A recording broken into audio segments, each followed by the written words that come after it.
If you've got a planer that looks like this or something similar, and what you've noticed is the depth adjustment is not set exactly right from the factory, here's how to correct that. To make this adjustment, we'll need to pull off this right side panel, and first thing is to remove the depth adjustment crank. It's a 4mm Allen wrench. And then loosen or remove these bolts that secure the top cover with a 5mm Allen wrench. I'll remove these two and then just loosen up the pair on the other side. It's a pretty nice depth stop when it's set correctly. It gives you a 3/4, 1/2 inch, 1/4, or down to as little as 5/32 on your preset stops. And we'll also need to remove this handle just with a Phillips screwdriver. And that'll come right off. Just 2 more fasteners to remove and we can make our adjustment. Small Phillips screws that kind of secure the top to the side panel, one at the front, and another one just like it at the back. And now we can remove that right side cover so we can access the depth stop.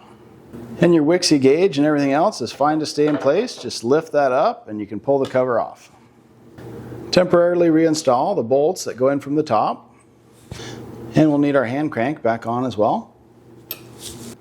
And here we can see how the mechanism works. So we'll flip that over to the 3/4 inch position and run the carriage down until that post contacts the stop. And if yours is out of adjustment slightly, just loosen this lock nut, and then there's flats on the shaft, so it's easy to adjust that as needed. I'll hold that steady with a 6mm open-end wrench and then a 13mm to tighten it up. And since my Wixie was already installed and calibrated, it should be easy to get it close. Looks like I went just a scotch too far, so one more small adjustment and I should have it. We'll try that, and bingo. And if you insert that side cover up into the top first, you only have to raise it about a 1/4 inch to get that to pop back in place. And luckily, you only have to make that adjustment once, and all of your other settings will be accurate as well. And then we'll finish things up with a 15-cent tip that I think you'll like on this planer. This one has an onboard Torx wrench, which is nice for doing maintenance on your machine and rotating the cutter heads, but it was just a little bit loose in this opening and I was worried it might fall out in transport, so here's what I did to solve that. I had this bag of small black rubber bands and I just added that right at the top of the handle at that little T shape, and that did wonders for just keeping it from rattling around.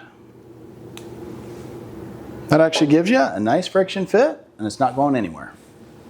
Well, if your depth stop is even just a little bit off, I tell you what, it'll drive you mad, but luckily this is an easy fix. It just took a few minutes to do, and I've got video resources for you down in the description, including a full setup and calibration of this Oliver 13-inch planer. It's the one with the HCX full helical cutter head, so it's definitely worth a look if you're in the market.